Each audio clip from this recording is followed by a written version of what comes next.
So this lesson's focus is going to be on the development of nationalism in Quebec, and we'll talk about how this concept of separatism grows in Quebec as well. We'll start with today, as I often do with a lot of lessons, to try to figure out, where is that idea of separatism? This is data back from 2012 and a poll that's done by Ipsos Reid, asking people, Quebec and across Canada, about how they feel about separatism. On the left, just a poll asking different provinces if they want their province to separate from Canada.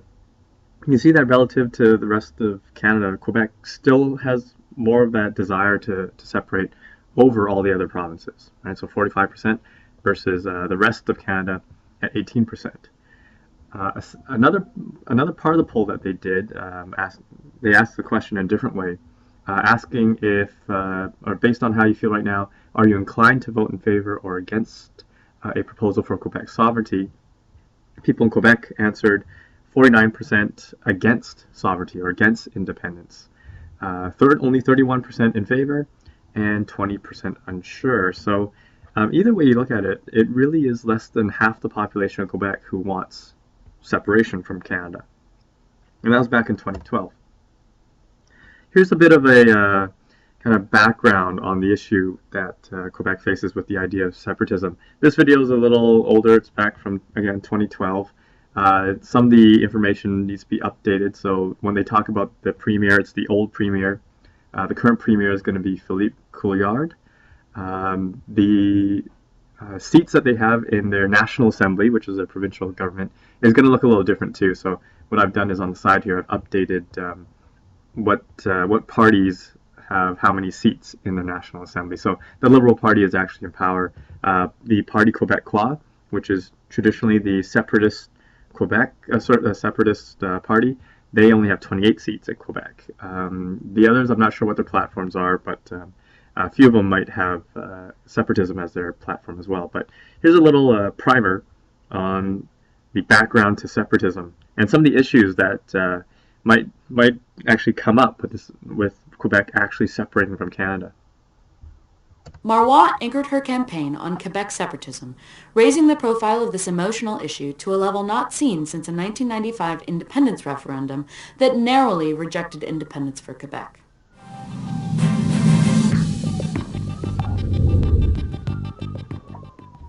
Quebec is the largest Canadian province by land and the second largest by population after Ontario.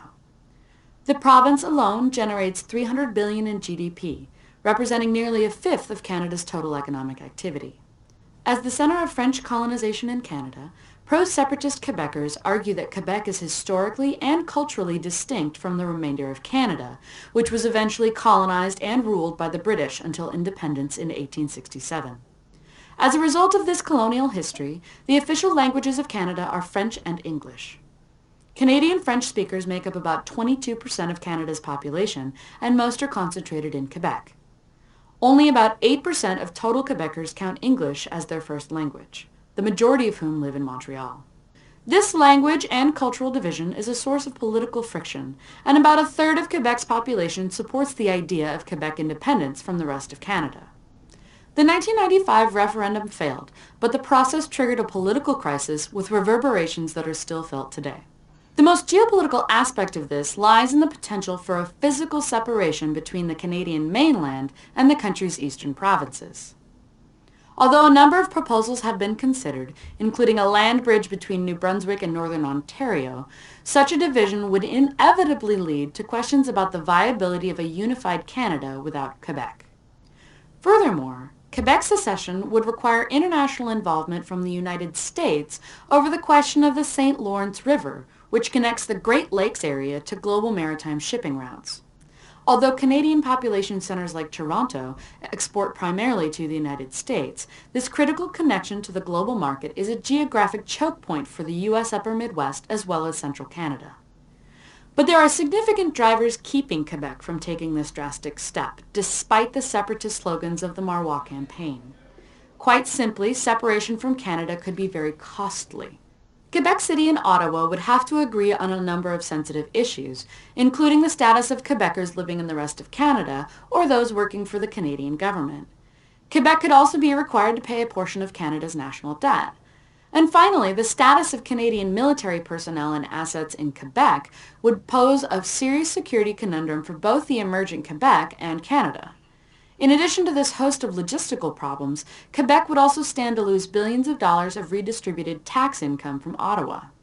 Quite possibly as a result of rising awareness of these issues, the majority of Quebecers do not support the sovereignty movement. Despite having integrated the polarizing issue of separatism into the campaign, Parti Québécois only managed to secure leadership with 32% of the provincial vote, demonstrating the fractured nature of Quebec politics. However, although separation from Canada may not be an immediate or achievable goal, the Parti Québécois will be able to use the issue and the potential for resultant tension with the rest of the country to secure political gains for Quebec in Ottawa.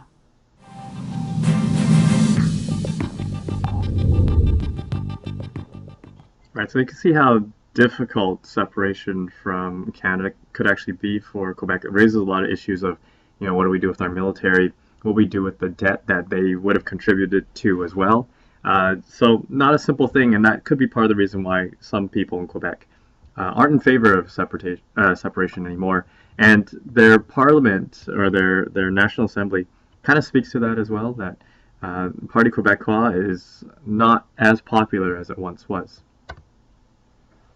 Here's some news stories kind of to kind of back up that point as well. Here's 2012, just to show you the titles of these. It says the poll finds 61% of Quebecers are opposed to sovereignty. This is based off that same Ipsos Reid poll that I showed you just earlier. Here's one from 2015, and it says a desire for an independent Quebec has passed its peak. Here's one from 2016. And the title of separatism is Yesterday's Battle, and a good quote here. It says, Quebec has changed, notably its demographics. Sovereignty is yesterday's battle. For young people today, the name René Lévesque, founder of the Parti Québécois, is more a street in Montreal or an option in a multiple choice history test than a symbol for a vibrant movement with a future. So, there's still the widespread belief, especially out in the West, that Quebec doesn't want to be a part of Canada, and therefore some people think they should really just separate. But Quebec today, that movement of separatism has really died down. So we're going to try to find out, where did that idea of separatism come from? So here's our lesson on Quebec nationalism and how that kind of leads to separatism and kind of what happens with that separatism fight. We're going to start around the post-World War II era. 1944, or between 1944 and 1959, you have Maurice Duplessis, who we mentioned way back during the Great Depression. He's going to become the premier of Quebec. He's going to be the leader of the Union Nationale Party, or a party that really believes that Quebec has its own culture and should pretty much have more say in what affects them. So it's a very nationalistic party. Duplessis opposes the federal government, doesn't like the idea that Quebec has to kind of listen to the rest of Canada and how you have a majority English-speaking population that kind of dictates what happens to Quebec. And you can look at World War II as an example, and Duplessis during World War II is going to start complaining about how once again conscription is going to force Quebecers to fight for Canada despite what they want. During Duplessis' era, it becomes a very conservative era. The Catholic Church, so French are mostly Roman Catholics. The Catholic Church had a lot of sway in what happened in Quebec. Religion, definitely religion, kind of controls a lot of them. The education system is controlled by the church. A lot of social services are controlled by the church. The idea that you can kind of sum it all up in is that they would say in Quebec what you're supposed to do is you're supposed to farm, you're supposed to you're supposed to have faith and believe, and you're supposed to focus on the family. So very conservative Catholic ideologies. In terms of business, what they were doing is trying to attract more international investment into Quebec. And they do this by providing cheap labor, kind of giving more control to the companies. They disallowed unions, so again, more control in the hands of the companies, and they gave kind of lower taxes to private companies to set up shop, so it entices them to invest in Quebec. The other problem with the government, though, is that when government had responsibilities to create infrastructure or spend tax money, they were actually kind of corrupt in doing so. They gave their licenses based on patronage, which means they don't kind of go out there to get the best price or the best quality. They only hire companies to do whatever they need that are ones that support the Union Nationale. And so for Quebec during the Duplessis era, it was a very corrupt and backwards time. That's all going to change when Duplessis dies, and they have an election, and they vote for a man named Jean Lesage of the Liberals, and he'll come to power. And when he comes to power, this is what's called Quebec's Quiet Revolution. That's probably something that'll come up on your exams.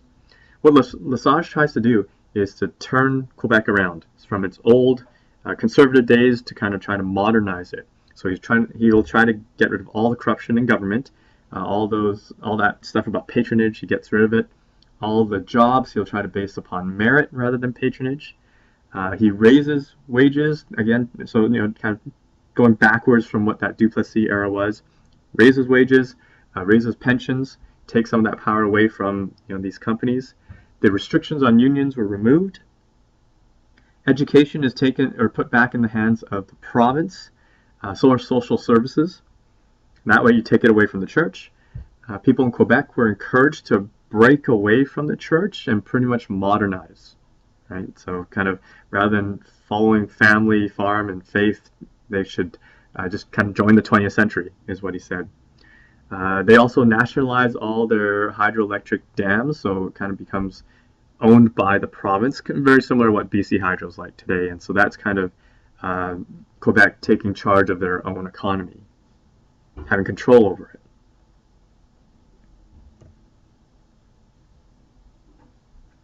And it's because of the Quiet Revolution that you could say separatism really starts.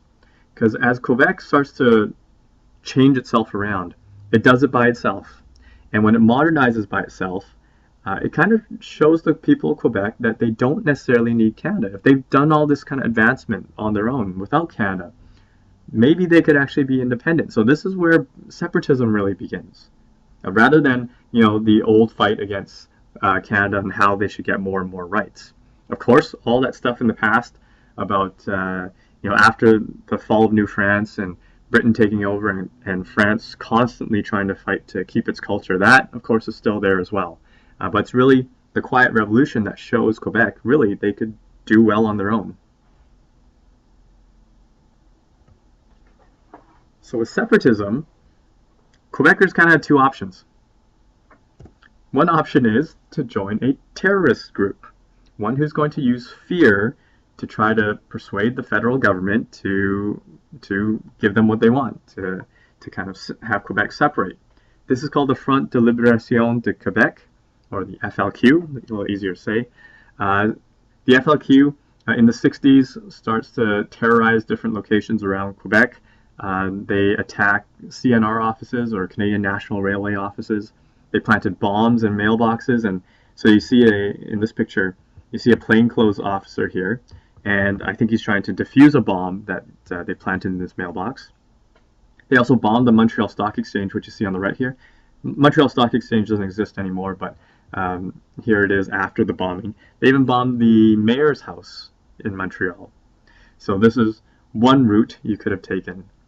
Here's a little fun fact. The total aside, for those who have ever watched the movie Die Hard, the FLQ is actually mentioned in Die Hard. So this was actually a terrorist group that was even known to the States.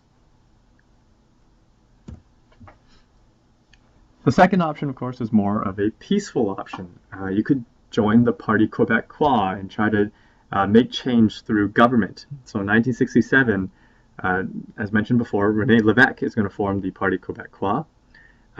He was a former Liberal Party member under Lesage's government, and it's 1976 that he's going to become premier of Quebec.